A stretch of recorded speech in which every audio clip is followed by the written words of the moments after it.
So hopefully you can now see the format for today. Oh, we've got all the wrong timings on this. Sorry about that.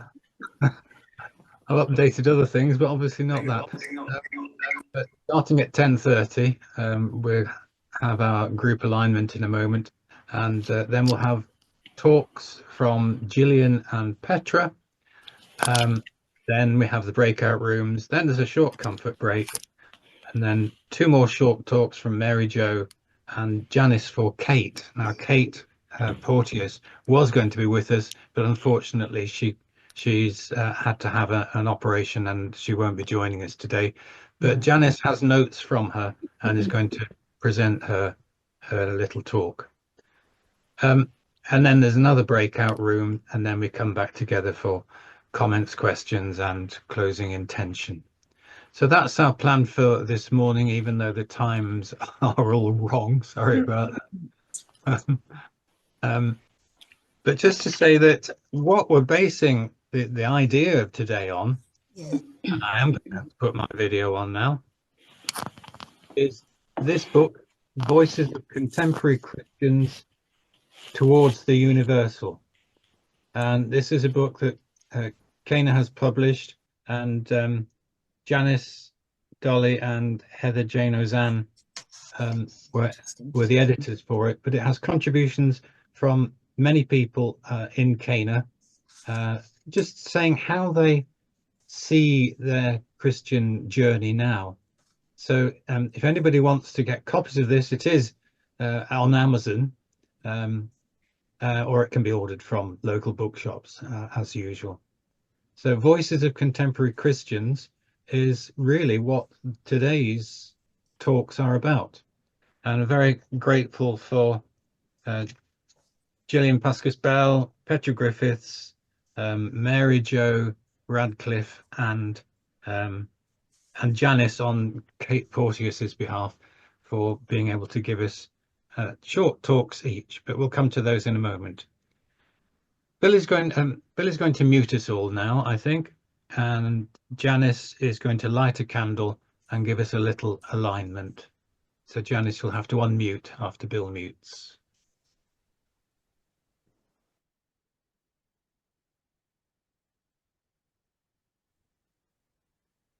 Well, good morning, everyone. On a freezing cold day, I'm just going to hold up some daffodils as a sign of spring and hope to come. They're opening in front of my eyes. I got them yesterday, budded, and they're really just beginning to open. So that's hope on the horizon. So I'm going to start us with lighting a candle and then a minute's coming together in the presence of love, which is whatever our stories and our journeys are, is the one thing we all share. Love of life, love of God, love of each other, love of the whole. And I think this is a theme that's so needed during this year, which many people have said is going to be quite a turbulent year, and that our job is to hold a clear, steady centre and hold the love. So I light this candle, grateful for the light that came into the world 2,000 years ago, and knowing that it's now our role to carry that light forward.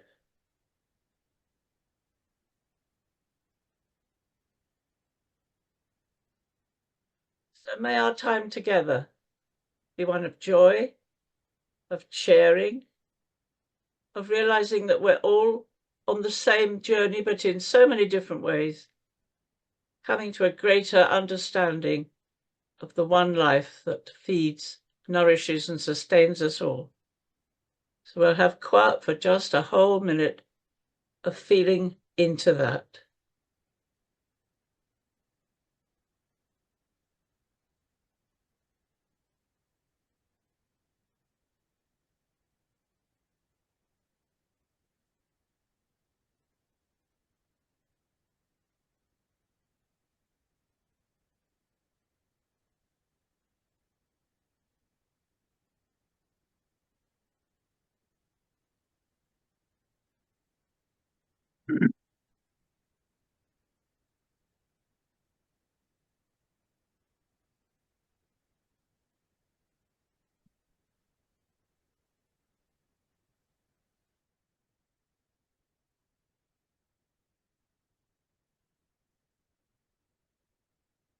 And may our time together be nourishing for each of us and help expand the field of love and light, beauty, goodness and truth, that joy will be amongst us all. Blessings on our day together, our time together. Thank you.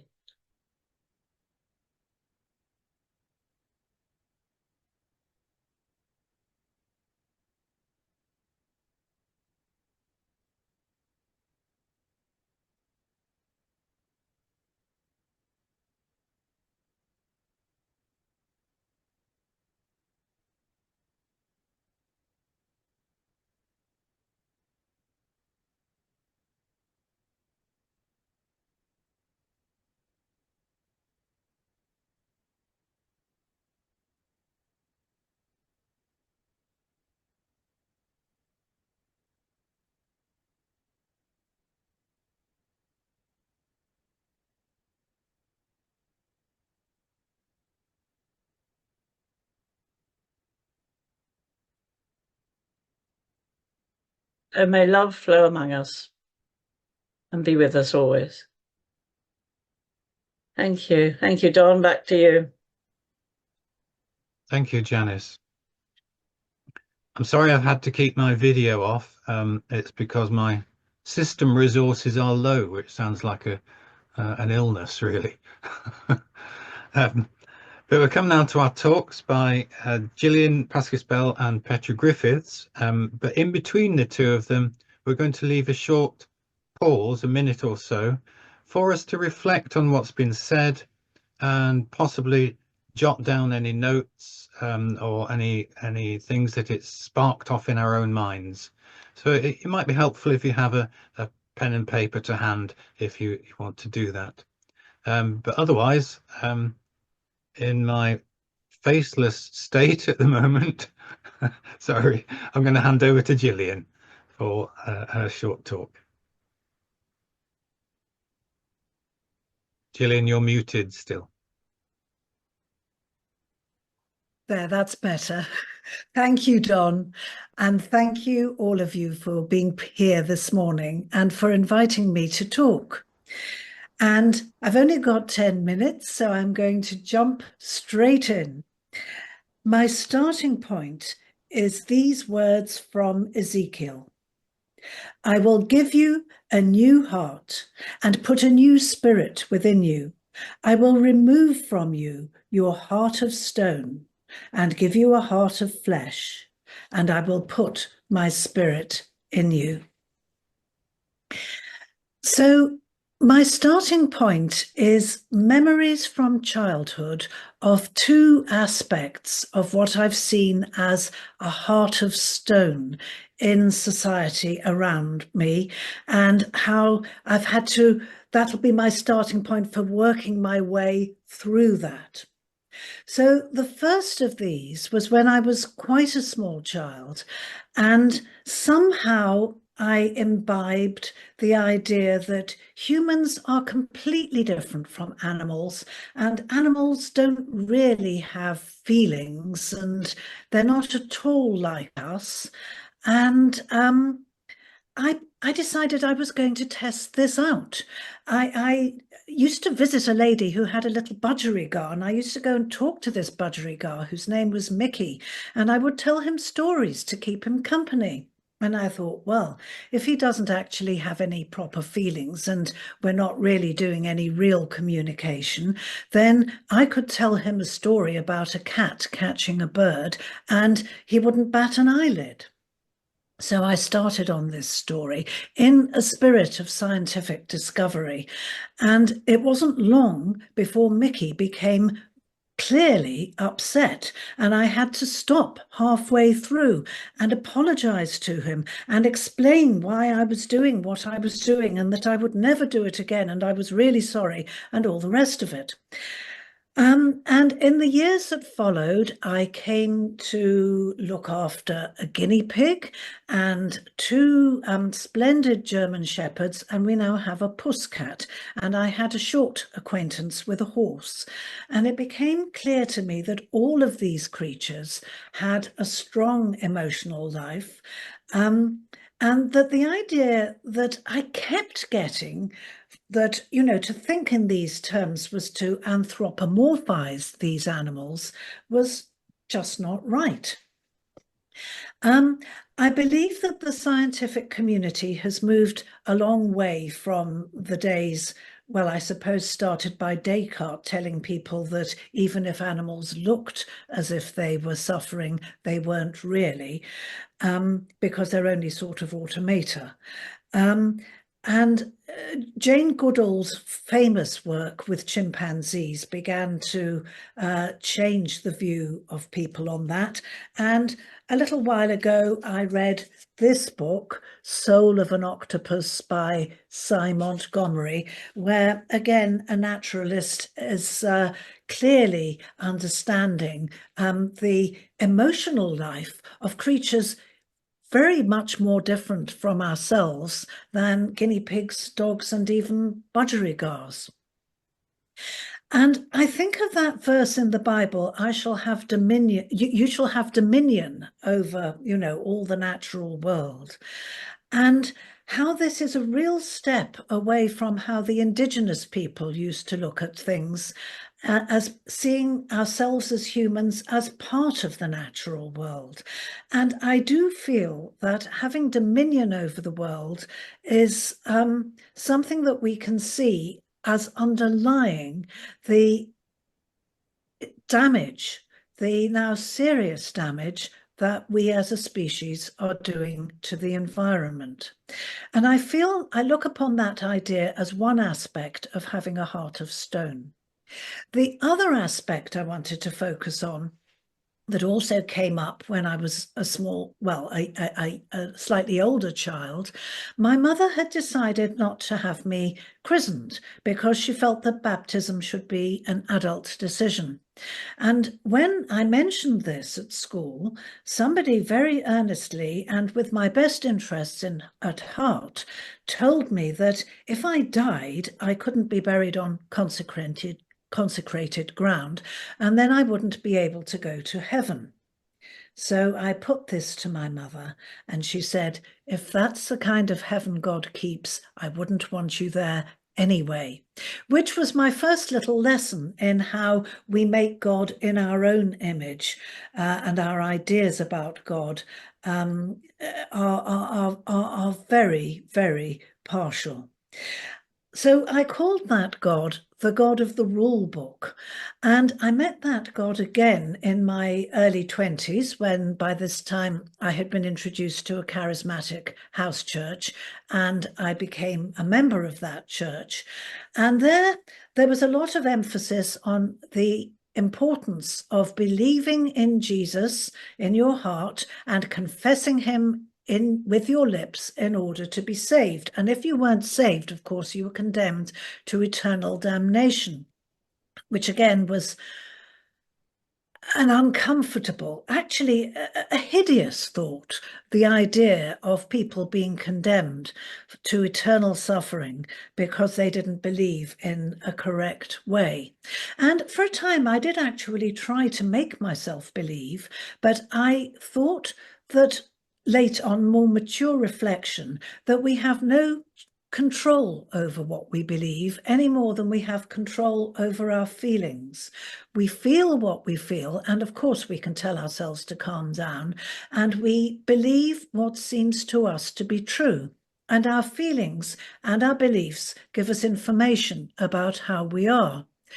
There's another verse in the Bible that says that no one comes to the Father except by me, and that's Jesus speaking. But the way I reflect on that now is that Jesus is saying there is only one way to come to the source of being, and that is by placing yourself in a position where you're in communication with the source of being, responding to the source of all being, in service to the source of all being. That is what leading a Christ-like life is. That's what Jesus modeled, and that is the only way to the Father or the Mother or the source. So this was the other heart of stone thing I had to think about. Well, in 2002, I moved from London, where I was living, and I moved to Findhorn, which gave me all kinds of input into my spiritual life. But the one that I have time to focus on this morning was actually how it was through Findhorn that I became introduced to the Cana tradition, also known as the Chaldee tradition, an ancient Celtic Christian tradition which derives from the Druids hearing the story of Christ, not through the evangelization of Augustine, but through the trade routes, through intuiting it, that's another story. And they incorporated Christ into their tradition, but they continued to celebrate the Wheel of the Year. So this is a nature-based tradition that sees Christ as the hallmark of compassion. And the Cana has some very useful ways of looking at the world. I've found them very useful. One is that it talks about there are many worlds, but it's useful in our human lives to think about three of these many worlds. One is the world of Crunia, the round world. Crunia is very similar to the Welsh word for round, and that means the world of physicality and the marketplace and growing vegetables and selling them and all the everyday life.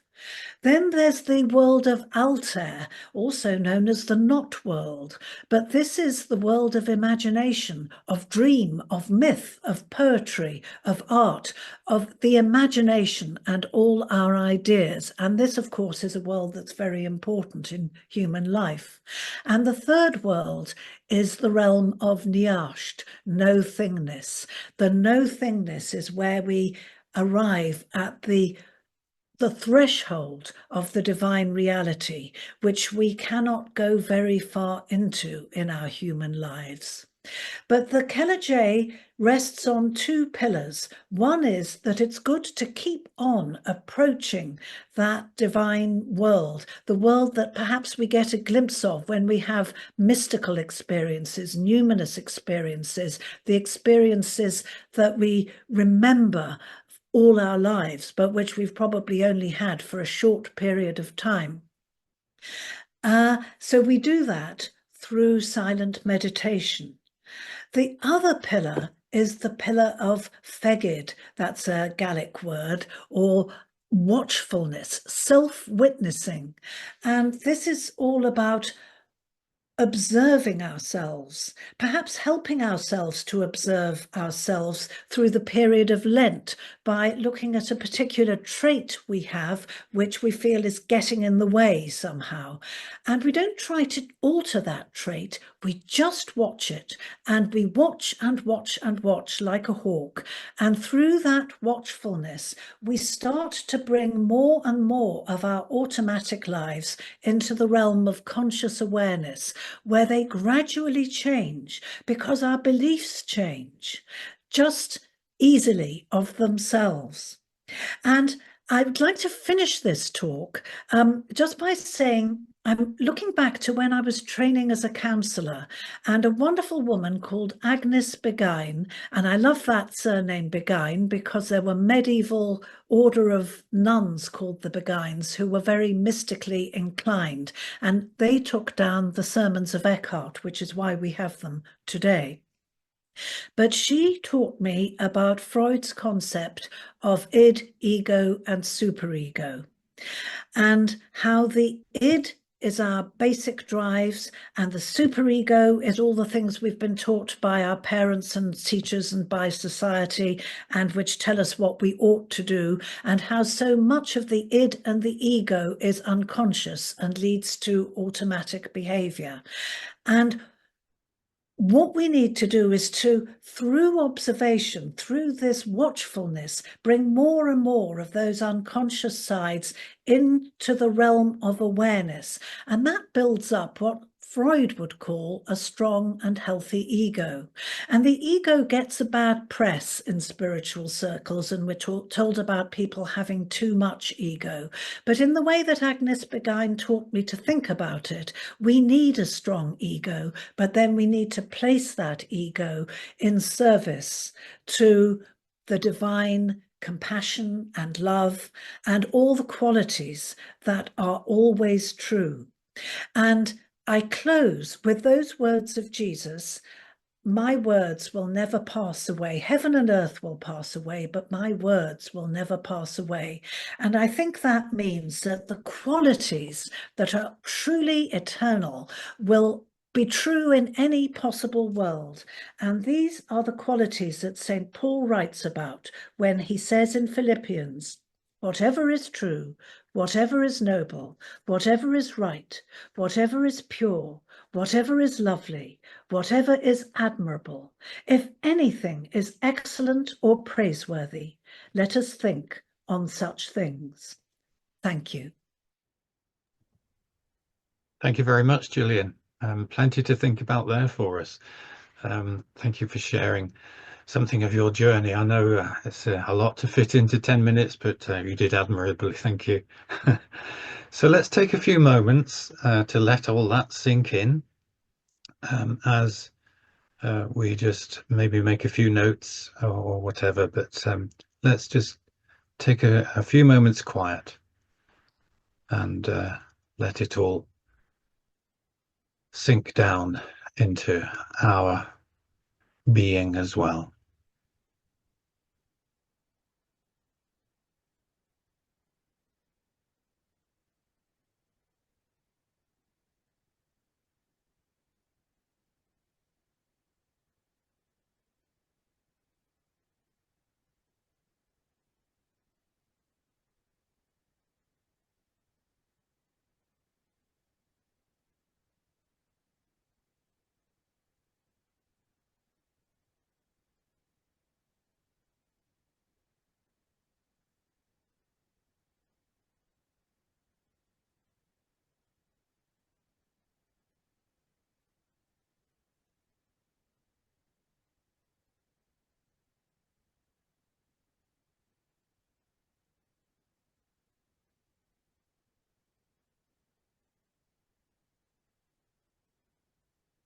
Thank you very much, Gillian.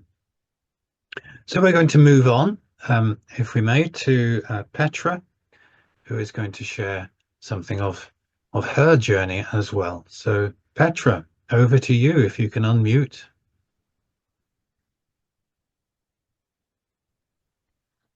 Thank you, Don. I'm reading mine to make sure it fits into the 10 minutes. So I was brought up in various nonconformist denominations and left the church when I was about 16 because it seemed pretty boring at the time. And I felt that a choice was being presented between living in the body and being a Christian. And at that point, I chose my body. I was greatly helped in my 30s and 40s by engaging in therapeutic work and some training in transpersonal psychology and psychosynthesis. And these enabled me to tap into sources of love and wisdom that were within. And I was also helped by things like intuitive massage, which again brought me back to the value of the body. And at a time when I was doing a lot of dance and massage and these sorts of things, I also had a peak experience when I was among the trees outside a Journey in Depth workshop at Brazier's College. And like all these kind of happenings, I can't exactly describe it, of course, but the best I can do is it was a sense of a total completeness and fullness in the whole of nature and in myself, and those being connected. And everything was filled with meaning, purpose and joy. And I noticed that this took place in a period when I was focusing on being in my body. So I took that as a sign that the valuing of embodied experience was the right way for me to go, rather than the focus on denying the body that seemed inherent in nonconformist thought, even though the people I'd met in the chapels were all people who were very loving and who responded to the needs of groups of people suffering from deprivation and so on. Getting cancer in my early 30s was like an initiation into the darker side of life, but it also led on to decades of creative work in the cancer support field, a place where the spiritual dimension was integral to the work. And I was very fortunate to have some trustees in the organisation who allowed me to develop the Healing Journey programme of group work based on a Canadian course. And this enabled us to work explicitly with the spiritual dimension and what it meant to the different kinds of people who were attending the Cancer Support Centre.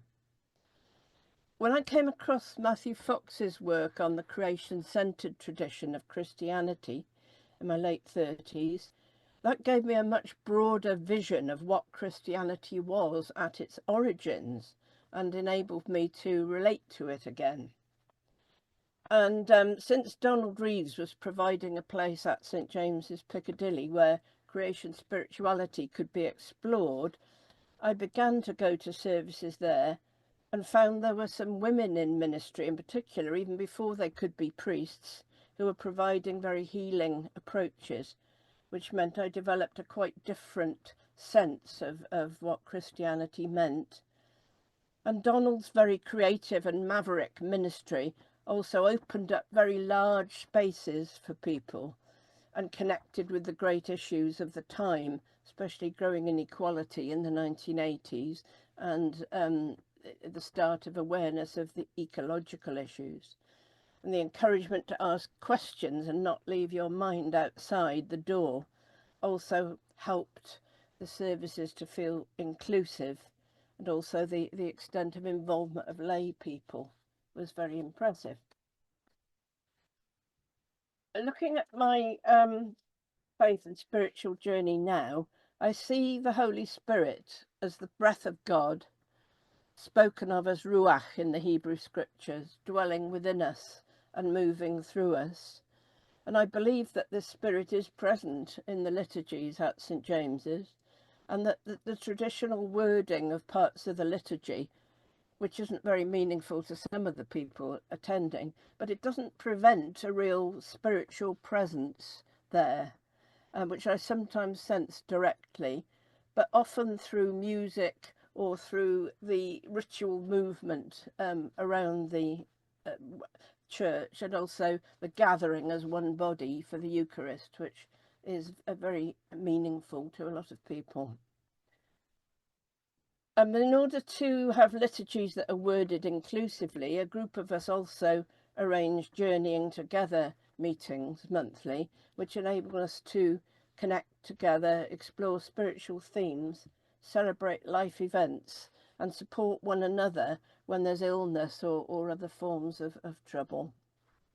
So I have a daily practice now of morning and evening prayer, which is influenced by the deep abiding prayer practice, which I run online groups in.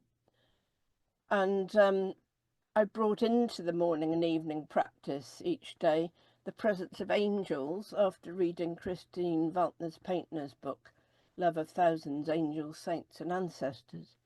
I particularly connect with Raphael, the angel of healing, and with the ministry of the Irish Saint Brigid, who is a source of great inspiration, and also practice gratitude for the day each evening.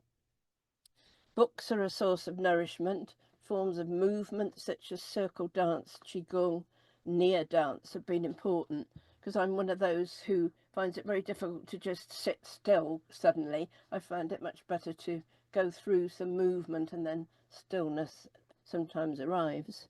Singing and music are also important ways in. I'm in tune with some contemporary understandings of Christianity articulated by people like Richard Rohr, Cynthia Bourgeault, Matthew Fox, Thomas Keating. And these leaders suggest that much of what we consider traditional Christianity is a version brought in as a result of the influence of the Roman Empire and has been out of touch with the mystical traditions. So people like Julian of Norwich, Hildegard of Bingen and Meister Eckhart are formative influences. I still find the vision set out in Matthew Fox's original Blessing inspiring, and also feel that we need to give birth to the images that arise at a deep level within us, and to be in tune with all the four paths set out in creation spirituality: savouring creation, letting pain be pain, following our creative inspirations, and contributing to the transformation of society for the benefit of all, including the earth and all parts of nature. And I'm embodying this vision as best I can through living spirituality connections and the groups that are run there, and through the pastoral, contemplative and ecological work that I do at St James's.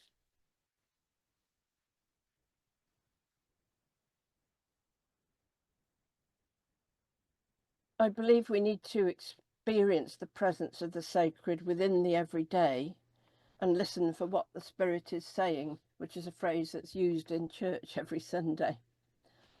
And I experience a flow of energy from the universe through us humans if we're open to it, and practices like Qigong help us to experience these cosmic cycles of energy. And I recognise that we need to live as though all life is interconnected, and at the same time respect the diversity within life. And everyone has the potential to listen to deep sources of wisdom within them. Living as though the earth matters is clearly vital for our future as humans, and new patterns of energy emerge and gather force within the life of the world, and we need to trust these and help them to birth where we discern that they're from a sacred source. In terms of moving towards the universal, I like the description of a deep underground river that has many wells that are represented by the different faiths and so on. And the deep underground river underlies the unity between all manifestations of faith. And I was inspired by the interspiritual meditation work by Thomas Keating and by local Buddhists in the US. And I believe that this universal Great Spirit can operate through and change existing religious forms where there's openness, although unfortunately that openness, as we know, is often not available. And I think if the cosmic masses taking place in California were happening in London, I would be right there. I'm glad to be part of Louise Livingstone's Heart Sense work, which helps us to expand our understanding of and experience of the human heart. And I'm also glad to be part of St James's Piccadilly community, contributing in a number of ways and benefiting from the inspiring leadership of Lucy Winkett, who's thought very deeply about her faith, speaks in ways that reach out to so many different kinds of people, doesn't give facile answers, and has the courage to speak out on important social environmental issues, despite receiving very, very threatening feedback, including death threats, as well as a lot of praise. I'm now at the time of life where many people I know have become disabled and often aren't able to go out. And the feelings of helplessness and vulnerability that then emerge are hard to be with and leave me questioning the meaning and purpose of life at this stage, as well as all those involved are questioning it as well. And in the light of these challenges, as well as the stream of disturbing news that's coming through all round, I've arranged some spiritual conversations with Helen Warwick, who's written a book recently called Wisdom Calls. And I've been intrigued for some time as to whether the wisdom spoken about in transpersonal psychology is the same wisdom that's spoken about in the Hebrew scriptures. and which Christ was an expression of. And Helen brings these two together and works in an embodied way. So I'm hopeful these forthcoming spiritual conversations will be fruitful and enable the journey to continue.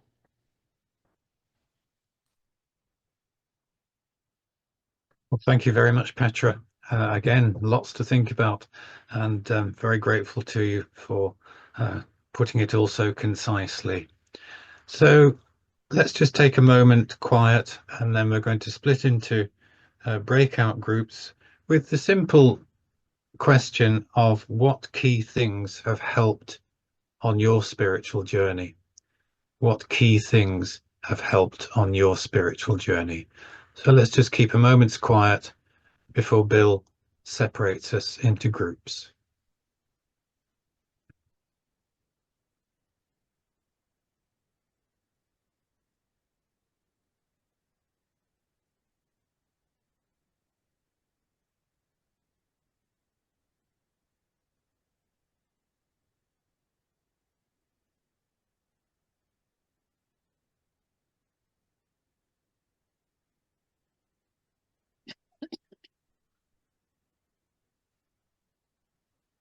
Thank you, Bill.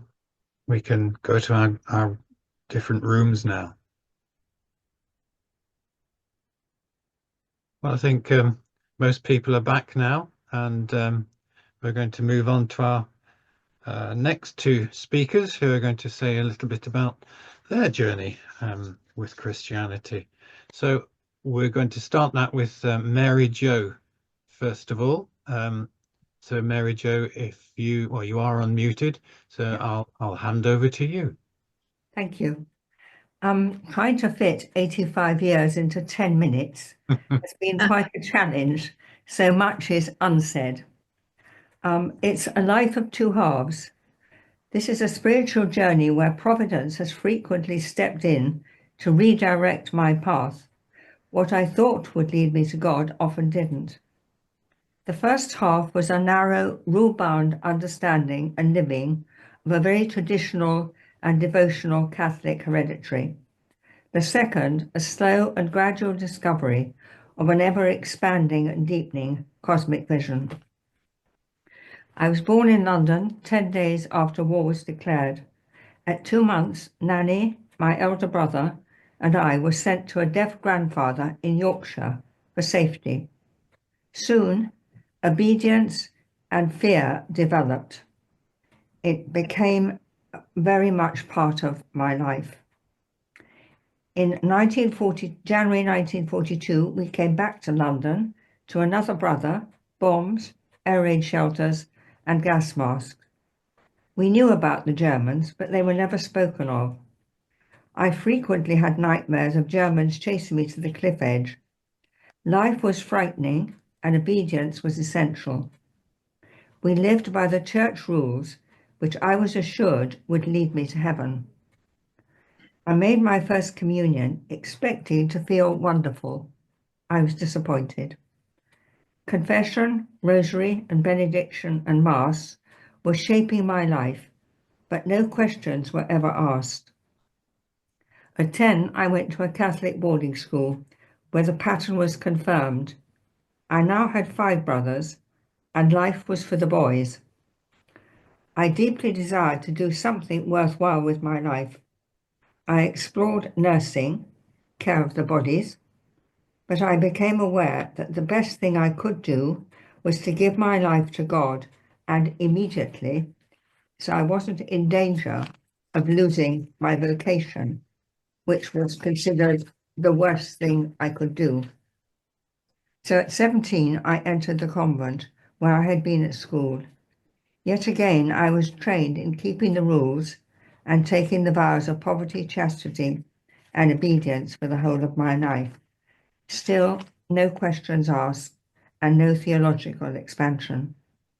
It was pre-Vatican II training, and in my naivety, I believed all my superiors instructed me in, even to the point of whipping myself and putting spikes in my arms for 10 years every Friday. Disciplining the body was meant to free the spirit. My spirit was not free. so I presumed I was not good enough. So I tried harder and harder till I broke. I was now just 40, not well and struggling to get to the end of each day. I took her down to the station, put her and her case in the train, turned and saw the moon on the railway line. It seemed such a good idea. Then someone could do my job properly. I had no moral qualms about it. Providence stepped in, and I began working with a therapist, not even knowing what therapy was. She was the most life-giving person I had ever met. I was dyslexic and considered stupid. She thought I would benefit from some further education. To my astonishment, I was accepted at Christ College, Liverpool, to do a postgraduate diploma without A-levels. The therapist persuaded me I needed to get into secular dress.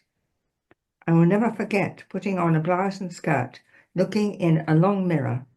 I did not know who I was. It was very frightening. I went to Spode House to help for a week. I travelled by coach in my long black habit on a boiling hot summer's day. We stopped for cold drinks and ice creams. I had this tiny bit of money, but only for essentials. I succumbed and bought a cornetto. Sitting on a wall, I licked my way to freedom. On arriving at Spode, a Benedictine greeted me, saying, "I'm sorry, I have to put my habit on to say office." I said, "That's fine, I'm going to take mine off." Experiencing the air through my hair and the air on my arms and legs was exhilarating. What had I been doing wrapped in safety and unreality? I arrived at Christ College. Oh, the joy of learning and questioning. I wrote my first essay, and after a week the tutor summoned me to her room. I was shaking. I turned the essay over. Nothing. I gave it back. I knew it wasn't good enough, I said. She said, "There's a green slip of paper inside." I found it. It said A, so I gave it back, saying, "You've given me the wrong one." She hadn't. So began 2 years of spiritual, psychological, and emotional development. The second year was spent at Heathrow, and I left the convent during that year. It was very painful and difficult experience, but completely necessary. The next 5 years were the most challenging of my life. I remember standing in Battersea Rise thinking, who's going to buy my toothpaste? Mary Jo, nobody's going to buy your toothpaste. So I cleaned and ironed and learnt about ordinary life. But was all this effort to leave just for this? Here is the 4 quartets came to me, and East Coker suddenly made sense of what I was feeling. So I'm just going to quote a little of this. So here I am in the middle way, having 20 years largely wasted, the years of longueur, trying to learn to use words, and every attempt is a wholly new start and a different kind of failure, because one has only learnt to get the better of words for the thing one no longer has to say, or the way in which one no longer is disposed to say it.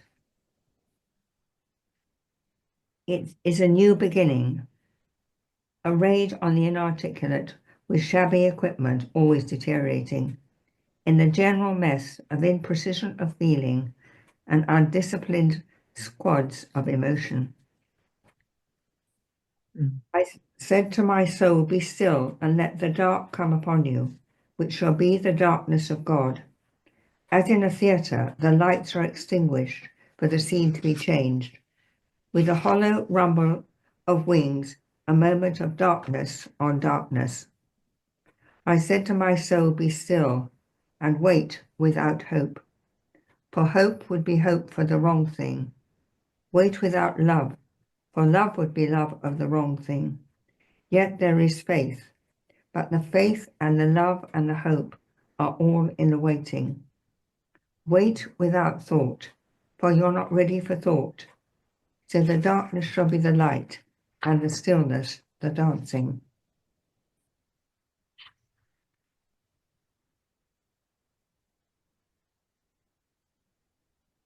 Providence, however, had a plan, and eventually I set up coping with change, deeply desiring to accompany others in their spiritual and practical aspirations.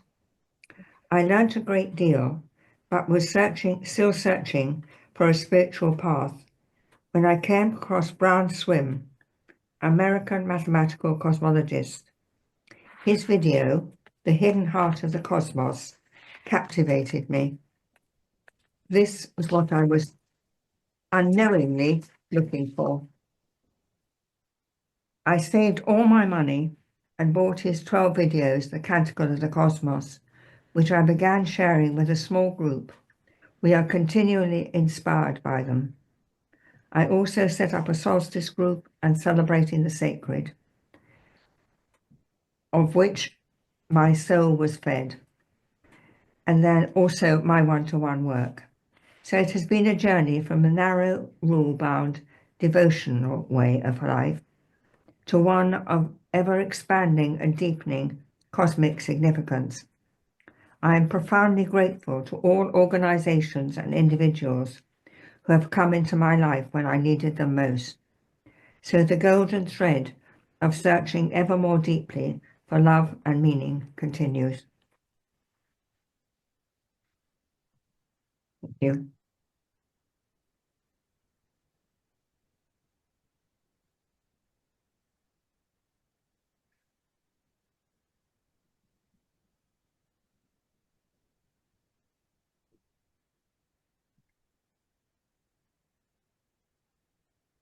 Thank you, Mary Jo. Thank you.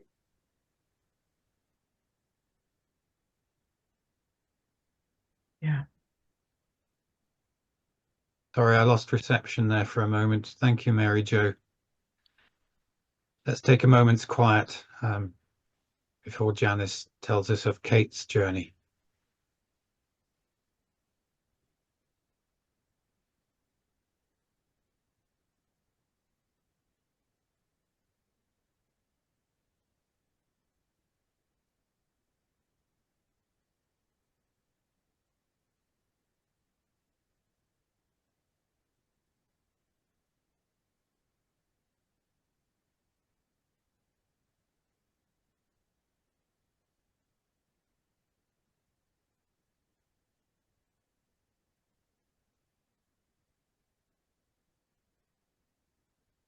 So let's hand over to Janice now. Unfortunately, Kate couldn't make it. She was offered the chance of an operation, and you know what waiting for the NHS is like, so she took the chance. But Janice, over to you. Well, thank you. Well, I need to start. Kate has given me some notes to speak to, but I need to start really with my own connection with Kate, because it was in quite the early days of waking up to the deeper sense of Christianity, to the reality of the spiritual dimension in all its expressions, that I was seeking other people who might be thinking that way. And I lived in Surrey at the time and found the word New Dimensions, which was a little centre set up in Worthing. And that had been set up by Kate and her then husband, Jack. And that, so my relationship with Kate goes back, 50, 60, probably years. So we met quite often, and later ran many things. We ran a long meditation retreat group, which lasted for many years and slowly merged with a group that was merging out of the Bridge Trust, which had started in the early 1970s. And that merged then into Cana. So Cana was created with all these various strands coming together. And listening to all the lovely stories we've heard so far, it's amazing how things weave and something more happens, a bit like the imaginal cells in the coming out of the chrysalis in the caterpillar that begin to cluster, and then something completely different comes. So I think this sharing of stories is really sort of helpful for that. So I'll start with the notes that Kate's given me and try and sort of make it an interesting thing, because obviously these are just notes on a piece of paper. She was looking at the significant things in her life. Excuse me. And first of all came up with the role that trauma had played.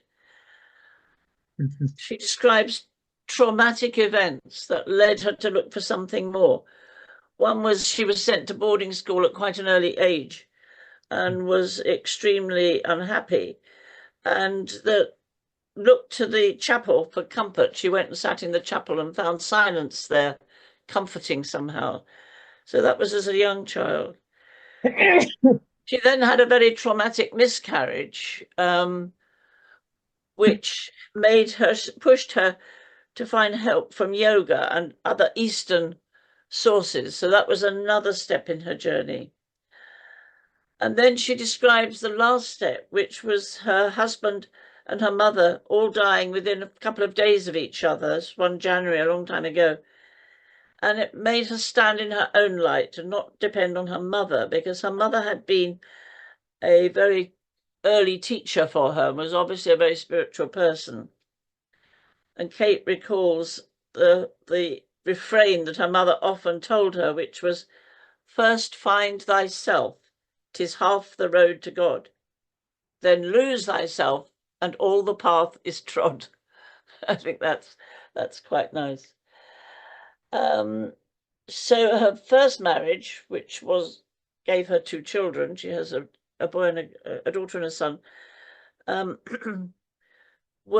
he was in the theatre world, and it just didn't work. So that was a traumatic time for her, moving on from that. And she then started going to a local church and met the vicar of that church, whose name was Jack Money. And he was a real evolutionary person. I don't know if any of you on the call ever met Jack, but he was quite inspiring. And so within the framework of the church, he opened for her the worlds of mysticism and quantum physics and showed how they were completely compatible. So she's then had this sort of, am I in the church or aren't I, going on for a long time. And interestingly, after Jack died, she then met and married another Anglican clergyman. She can't avoid the church. And she's now married to him, Michael Porteous. And they are currently now living in a community centre in Devon, which is a retirement home for retired clergy. So she's back in a very churchy sort of setting, trying to hold her own. And she says, "I'll join your services when they're silent, but not when it's all words, words, words." So meditation's been a big thing for her. And she and I ran several weekend workshops and things way back, 70s and 80s, from our roots to our future, trying to sort of map the path and honour everyone's paths to something new, which is what Cana is in a way still doing. So she then looks at the sort of wisdom teachers who really helped her, and particularly mentions Ronald Beasley with the White Lodge. Now that doesn't exist anymore, but I too learnt a lot from the White Lodge. It was in Sussex. So these little centres of learning, and on our breakout group, a couple of people mentioned the part that the Findhorn Foundation had played, just going to Findhorn and finding people who were into spirit in a real world and into the love of nature, which again has been a big part. She's a great reader, and so particularly notes the books that have meant a lot to her, from Eckhart, Teilhard de Chardin, and I think I would include myself in this. Many of us have learnt from Teilhard de Chardin, who was a Catholic priest, but also a very evolutionary thinker. and we're really beginning to fulfill some of the predictions that he made. And then the poets. She particularly mentions Blake and Gerald Manley Hopkins, and then T.S. Eliot, that Mary Jo has just so nicely quoted. And T.S. Eliot really does speak the way that we are thinking now. So he again was ahead of his time. But I think a big thing for Kate has been finding the sacred in everyday life. She's always telling me to, well, come, just keep hewing water and chopping wood, as it were, doing the ordinary everyday things and finding it within that. So that beingness and sitting within the interconnectedness of everything is her everyday practice, really. But her other thing, of course, and several of the speakers have mentioned this, is nature, learning to just love the sacred and seeing nature as perhaps the first of God's revelations, much older than the Bible. So I think this struggle that Cana came out of trying to find the real essence of the teachings of Jesus rather than the orthodox version, which has been man-made, is in a way still going on today. And one of the things that's emerging from it, and this would be Kate's last 2 points, learning that all is a vast ocean of consciousness and we're just drops in it, but vital drops, because you can't make an ocean if you haven't got all the drops coming together. So I think that's a nice way of looking at it. Or you can use the analogy of I'm a spark in a divine fire. That one's never meant so much to me, but it does to Kate.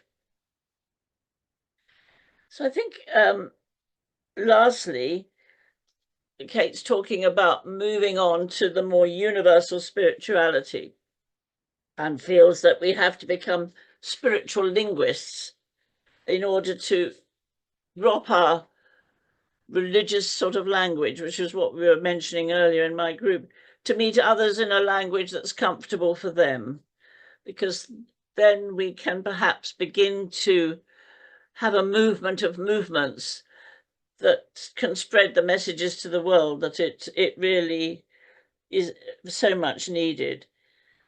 And I think it was some of our earlier speakers who were talking about not I, but Christ in me. And I think maybe that's another of Kate's messages. So actually, Kate and I talk on the phone once a month, very regularly.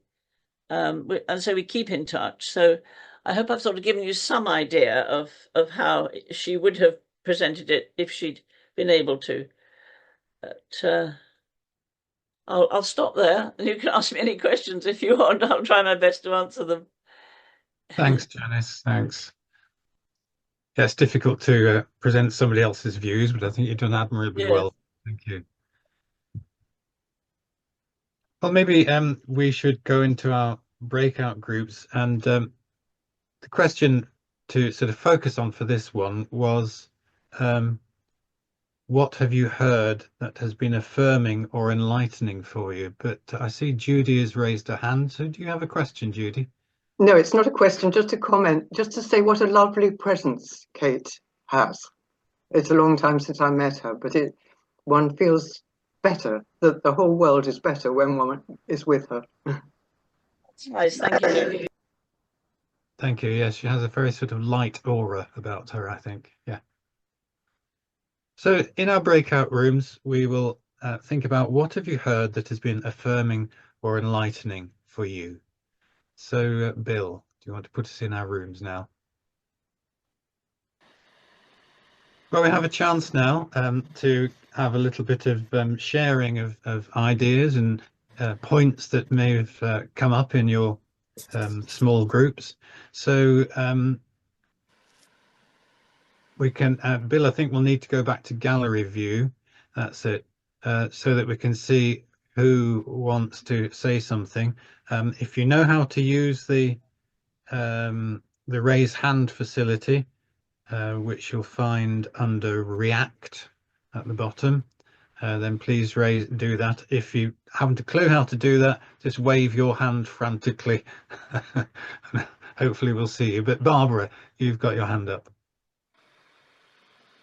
Thank you. Well, thank you to all the speakers. I've enjoyed them all very much indeed. I just wondered from Gillian's talk, how do you spell Keller J? She talked about the Keller J tradition and it sounded wonderful, but I didn't know how to spell it.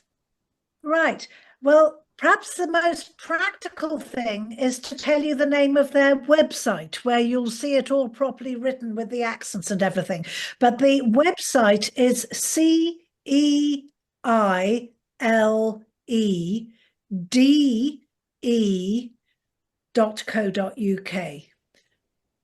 There's probably a chat somewhere where I could write it, but I'll just say it again, CEILEDE.co.uk. Yes, I've got that. Thank you very much. Thank you.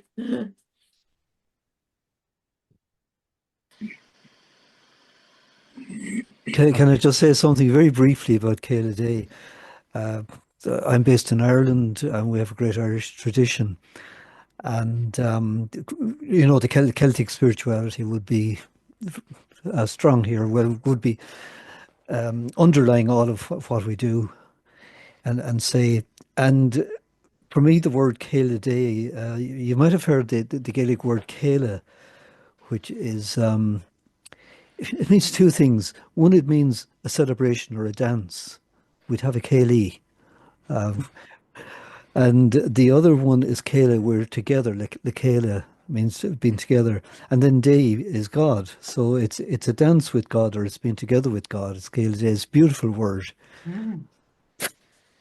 Perhaps I can give another gloss on that, because the way that I was told to understand this particular form of the word is as the servants, but like really high-standing servant of J God. So we're like the factors or stewards of God, and then the circle of people together is the Kaim. Is that a word that you know? The Kaim, C-A-I-A, and there's this wonderful chant.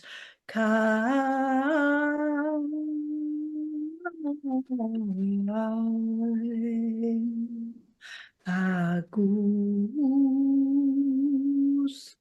Cumra.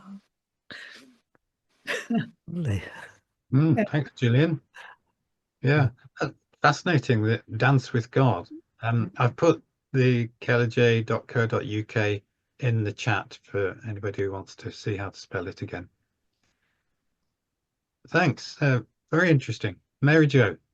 I'd like to say that it was wonderful that we had time in the groups to hear those stories as well, because there were so many links that brought things together, and yet they were so different. And it was really good. There was time in the breakout rooms to hear other people's stories. I really appreciated that. So thank you, everybody. Thanks, Mary Jo. Judy. Yes, I would second that. We had a wonderful conversation in our group, and somebody brought up the fact, perhaps I shouldn't talk about it, but the possibility that in heaven there might be a rock band, which made us all laugh.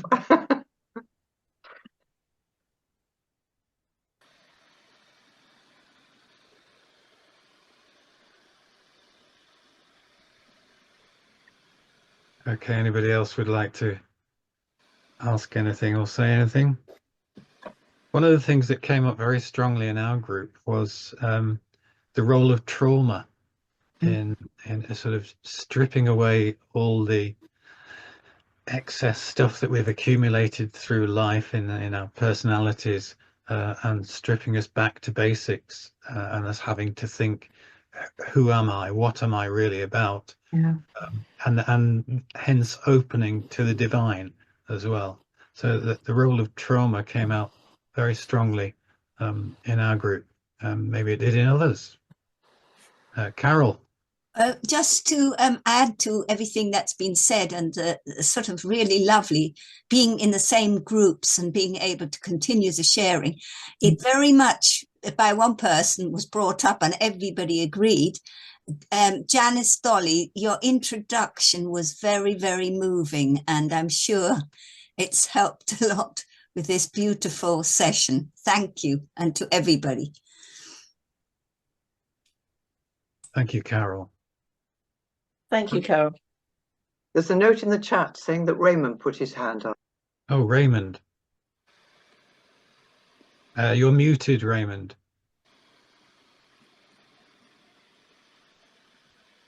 Here we are. I was the one who talked about the rock group in heaven. That's my daughter, because she went to heaven last April, unfortunately, for us, with cancer. But I think that, yeah, I'm very much into this consciousness idea, the continuity between this life and the next life, not just life after death, but life before birth as well. Yes, yes. And in terms of consciousness, I think that we are a temple of the Holy Spirit, as it were, as Paul says, but also the universe is a cosmic temple. So our temples link up with the cosmic temple, and that is about our relationship with nature. And it's a two-way relationship. The real mystical journey is an inward journey, not an outward journey, but an inward journey to our center. But there is an outward journey, which is the inward journey is the journey of the way of illumination. The outer journey is the way of creativity. When we put our light into practice, try and spread the light, and we become not just creators in our own spheres, but co-creators with the source. Yeah. We are actually continuing the original creation of the universe. And that's the way I've come to at the moment. And I'm sort of carrying on very, very quickly, partly as a result of all the trauma of the last year. It's sort of made me reflect on all these sort of things. Thank you, Thank Raymond. you, Raymond. I think that's a really important point, that actually we exist before we come here, and we exist when we continue on, which shows life as a sort of continuation, and that we really come, some say, to the school of earth. This is where we come to experience things, and then that experience, whether it's trauma or lovely things, visions, creativities, both, adds to our soul and goes back into our higher selves, our souls, however we see that, for another journey, another time. I think of the image of Shiva dancing, and I've been thinking, John, since you shared about, how Keller is like the Kaylee and the dance, and I was thinking how I was taught of it as, this steward or servant, but actually in our activity, it is creative activity, and it is a form of dance, and the links between words, which teach so much. Yeah. Can I say something? Yes, I'm new to this Elaine, group, but several things. One is the dance. Yes, it's such an important theme for me, because strange to believe, in my old age, I do a lot of dancing, a lot of ballet, and it's taught me that it expresses that inner longing. I don't know what the longing is for, other than maybe the divine. And I realized once that I was told that you had to dig deep when you were dancing, and that's true. And in life, you do have to dig deep. But then I realized that it's actually the music that lifted me and enabled the dance to happen. And so in life, I think it is the divine that lifts us and enables us to carry on. And then the other image, I can't remember who said it this morning, which really struck me, about the darkness, and the darkness as if it's pauses between the scenes being changed in a theatre. And that darkness could certainly be the trauma that stops us in our in our trajectory and gives us pause and time to regroup and to understand the meaning of our experience, and also maybe the darkness between life and life. I certainly, strangely, as a child, and I don't really know why or how to put this into words, but I did feel that I had come from somewhere and that I wasn't just a spontaneous person. So I'm not putting it very well. These things are difficult to explain. But thank you this morning to all of you. Thank you. Yes, I think that idea of the continuity of soul or essence of who we are from before this incarnation in a personality and body to whatever's next after that, and then repeated incarnations, because we are evolving through all that. Our soul, our essence is evolving. I think that's an insight that's been missed from Christianity.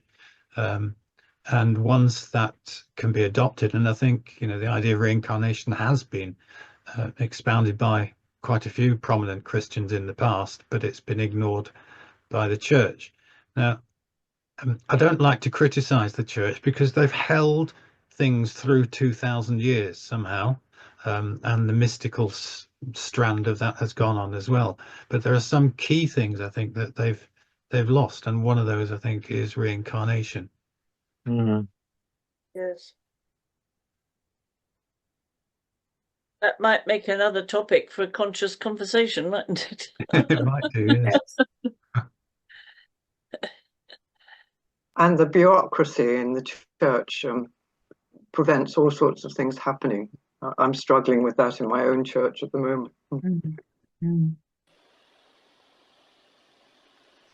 Yes, I've long argued that the liturgy needs to change. And yet there are those on the opposite end who say, no, we need to keep it exactly the way it is. So on the liturgical commission within the churches, the diehards argue with the progressives, and it never kind of gets anywhere, sadly. I think the church is a craft. That's what it is, and it's a corporate body as well. But I'm into poetry. I write poetry as well, and I think poetry. I joined a poetry group when I first retired, and despite the fact that most of the people there were atheists, they seemed to be more religious than many people I knew in the church, and they even wrote religious poems. Interesting. Lots of people today say I'm spiritual but not religious, don't they? I would agree with that completely. But I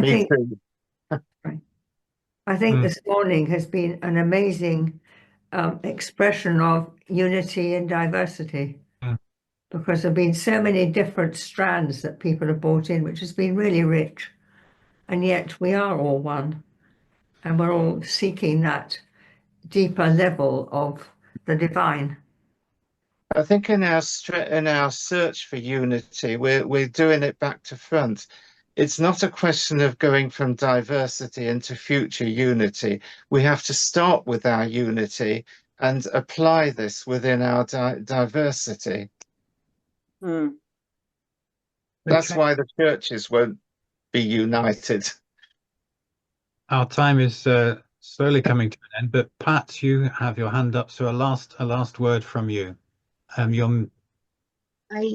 find that science and religion are coming closer and closer together. Yeah. And I've read somewhere recently that they were talking about quantum physics, and they said, is there another step that we are going to take? And this was a scientist talking. Is this another step that we need to take, like quantum physics was another big step?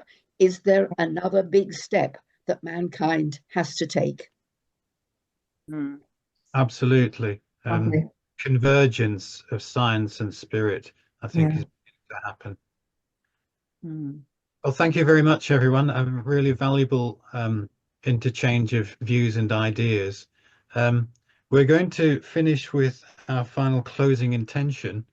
And if I can share the screen, I can bring that up.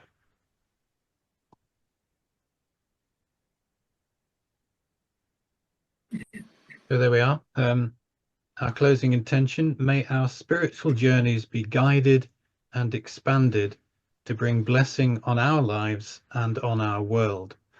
So let us hold that intention for the next minute or so before we come to our closing.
So, thank you very much, everybody, for being here with us this morning. Janice is going to close by blowing out the candle for us in a moment. I think I'm